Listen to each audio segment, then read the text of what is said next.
A diver uncovers a forgotten shipwreck and coordinates carved deep into its frame. It leads past Antarctica, beyond maps and reason, to a hidden world where warmth, light and belief never died. And there the truth behind a winter legend is waiting. This is where Santa Claus began. The sea was black glass beneath the storm. Alex Haynes steadied his breathing, the hiss of his oxygen regulator loud in his ears as he descended along the shattered skeleton of the galleon. His flashlight cut through the gloom, beams of gold slicing across centuries of silt and rust. The ship was a ghost of the age of faith, its wooden bones wrapped in coral, its iron cross still faintly visible on the bow. He dived hundreds of wrecks before, but something about this one felt wrong. It hadn't decayed evenly, as though the ocean itself had protected it, preserving its message for someone specific. That someone, he realized, might be him. Near the hull's base, beneath layers of barnacle crust, his light caught an anomaly. 3 long, clean scratches, too deliberate to be weathered marks. He brushed the sediment away. Numbers emerged, etched deep and straight, despite the corrosion. 54 degrees, 37 south, 63 degrees, 12 west. Coordinates, but they pointed nowhere. Just ocean and ice. Back on the surface, his colleagues dismissed it. Old navigational nonsense, said Jess Martin, rolling her eyes as she reviewed the footage. Sailors scratched things all the time. Prayers, love letters, confessions. But Alex couldn't let it go. The numbers dug into him like hooks. That night, while the others slept, he traced the coordinates on his map. They formed a narrow line extending beyond known charts, beyond the last surveyed shelf, into the blank white void of Antarctica's border. Within a week, he chartered a small icebreaker, the Asterion. Jess, unwilling to let him vanish alone, joined as biologist and medic. Liam Rowe, a veteran pilot and his oldest friend, manned the navigation systems. Together they sailed south into a world where compasses lied and maps gave up. The voyage broke against them like war. Gales howled for days and waves clawed at the ship's hull. The sea turned to shards of floating ice, and the horizon vanished into endless fog. Then, one night, as auroras burned faintly above, every instrument failed, all except the compass, which locked in a single direction, true south. They followed it. For 4 days they drove through sleet and silence until the radar flickered once and died completely. When the storm finally parted, what lay ahead stole their words. The ice split open into a valley of impossible color, an emerald wound in the frozen continent.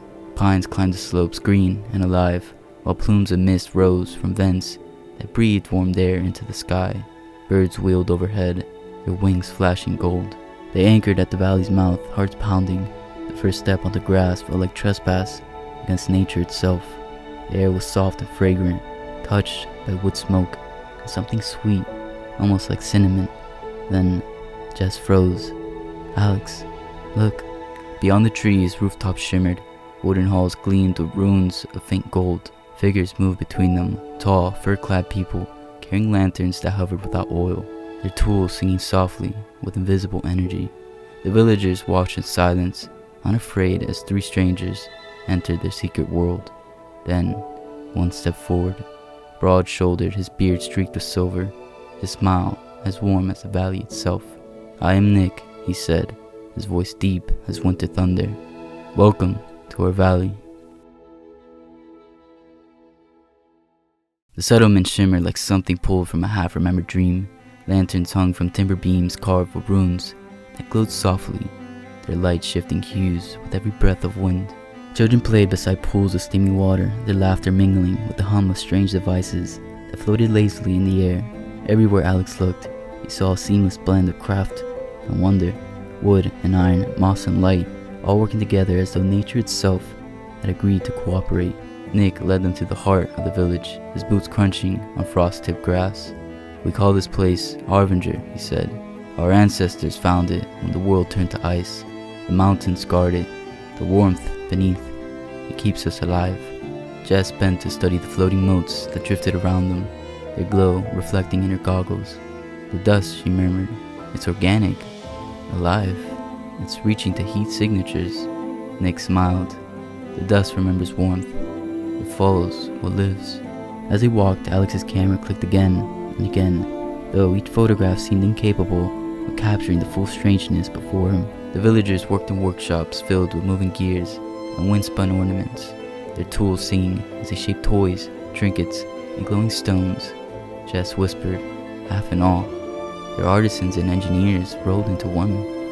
That night, the explorers were welcomed into the great hall, a vast lodge lit by fire and starlight that filtered through a crystal skylight above.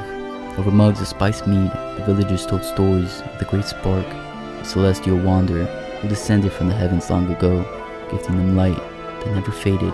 The spark had taught them to weave warmth into matter, to make joy tangible. When Alex, half in jest, mentioned the legends of elves and Santa Claus, the hall erupted into laughter. Santa Claus, Nick repeated, raising a brow. He brings gifts, you say? Jess nodded, grinning. A sleigh across the sky, reindeer that fly, a man who gives presents to every child in one night. The laughter faded into hum of curiosity. And the story, Nick asked, is still told? Every year, Alex said. He's a symbol of kindness, of wonder. Nick's expression shifted, his smile thinned, and behind his eyes flickered something old. Melancholy recognition. Man of warmth at the end of the world, he said softly, almost to himself. Later, by the fire, he told his own story. Centuries ago, he said, a Christian sailor had stumbled into the valley, frostbitten, delirious, dying. The villagers had nursed him back to life. When he returned to his homeland, he heard tales of a man named Nicholas who lived beyond the ice, keeper of warmth and joy. Alex felt their air still. The ship, he whispered, the coordinates we found, they were his. Nick's gaze fell into the flames. He made a myth of me, he said quietly. And now you tell me that myth still lives. Alex nodded, a faint smile tugging at his lips. More than lives, it gives hope to millions. The fire crackled, its light dancing across faces both ancient and young. Nick stared into the glow for a long time, and a small, wistful smile returned to his face. Hope, he murmured. Perhaps that's the spark we lost. Morning came in a blaze of gold that scattered across the valley's glassy peaks. Frost shimmered on the rooftops like powdered starlight. Nick gathered Alex, Jess, and Liam at the edge of the central forge, where hammers rang like bells and steam curled from vents in the ground. His expression was solemn, but alive with conviction. If the world beyond remembers me as a bringer of joy, he said, and perhaps it's time I become what they believe. His voice carried through the air, deep and certain. I will deliver gifts to every child who dreams beyond the ice. If they made a legend of me, then let me live it.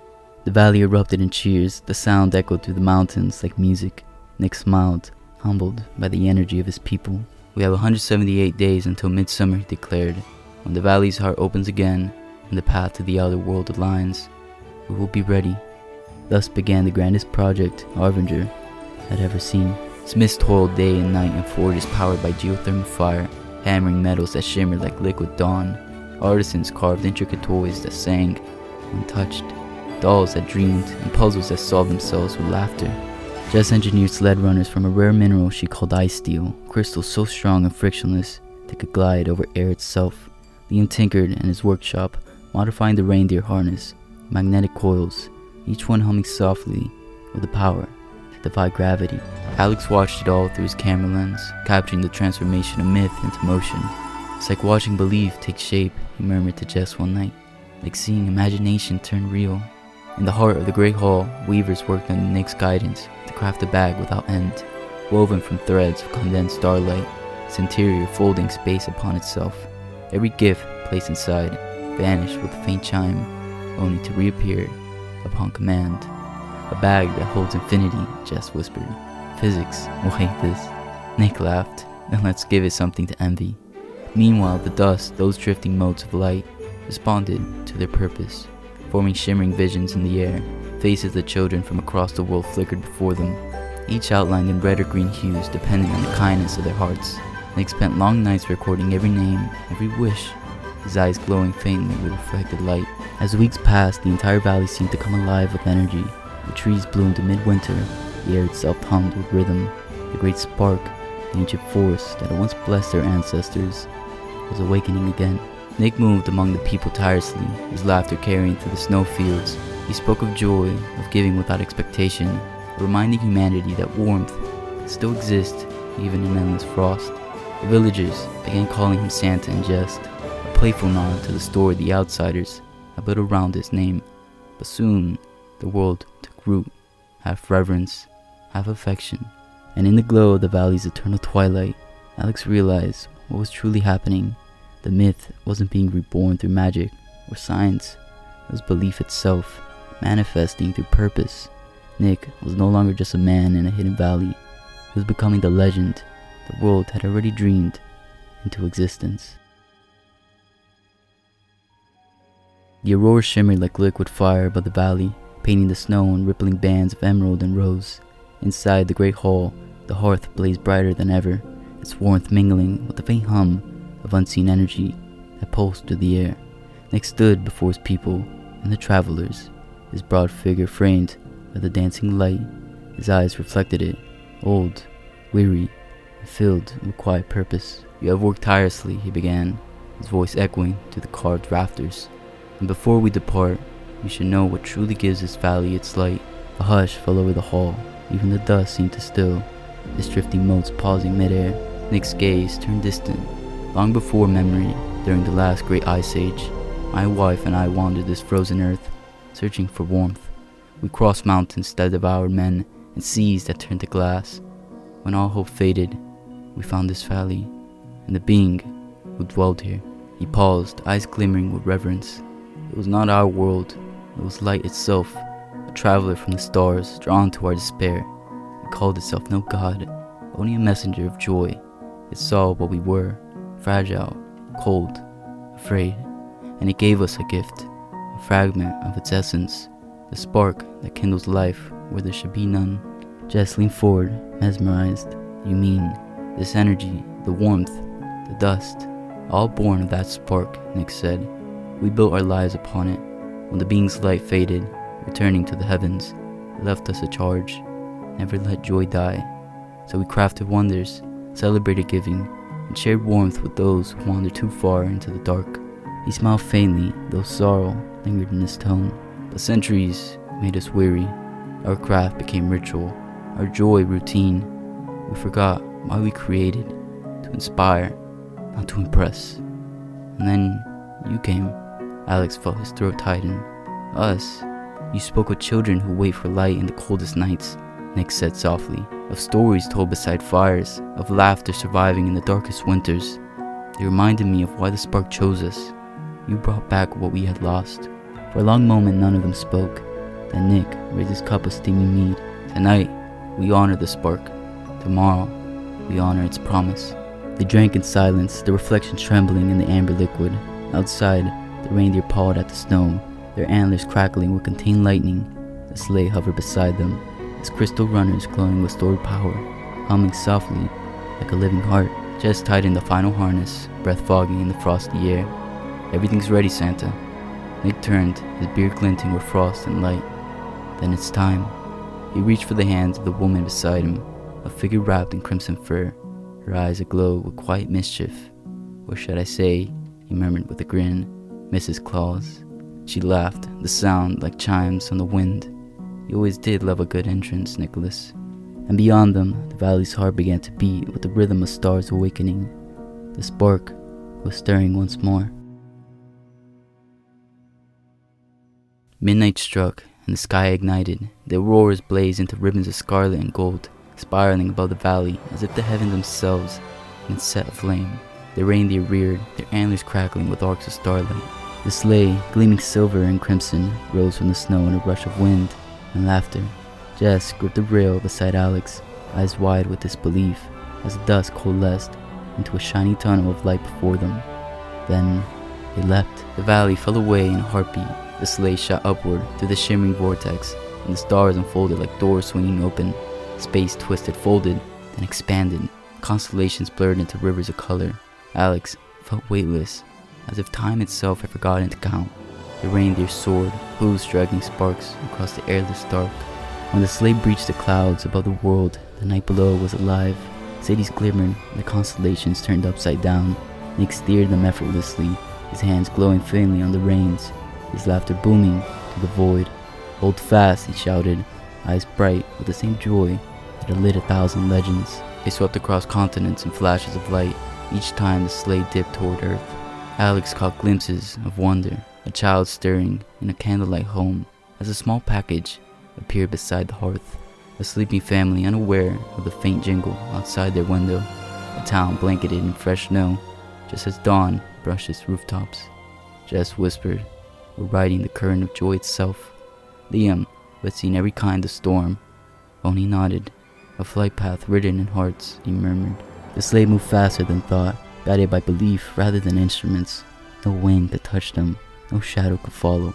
They were carried on the momentum of every story ever told, about giving, every song ever sung, about wonder. By the time the horizon blushed with dawn, they had circled the globe. The sleigh descended the clouds, turned gold by the rising sun, its runners slicing the air like fire. Beneath them, the Argentine coast shimmered, where the journey had first begun. The air was warm again, the sea whispering to the sand. The sleigh touched down with barely a sound. The reindeer pawed the earth, breast steaming, their harness glittering with frost. Alex, Jess, and Liam stepped onto the beach dazed, their hearts still caught between worlds. Nick stood in the sleigh, his crimson cloak snapping in the wind, his eyes filled with both pride and farewell. It met Alex's. "This world will always need its spark," he said. "Guard it well." He gripped the reins, and for an instant, his outline seemed to blur, half man, half starlight. Then he threw back his head, laughter ringing across the waves. "Ho, ho, ho, Merry Christmas." The sleigh shot upward, vanishing into the brightening sky. Years later, Alex developed every photograph he had taken of the valley. Each image emerged blank, washed in a faint shimmer of dust, as if the camera had tried to capture a dream. Yet every Christmas Eve, when the wind rose from the south, he heard bells drifting across the tide, followed by a voice carried on the cold air, gentle, joyful, eternal. "Keep the spark alive." And Alex always smiled, knowing that somewhere beyond the clouds, Santa still did.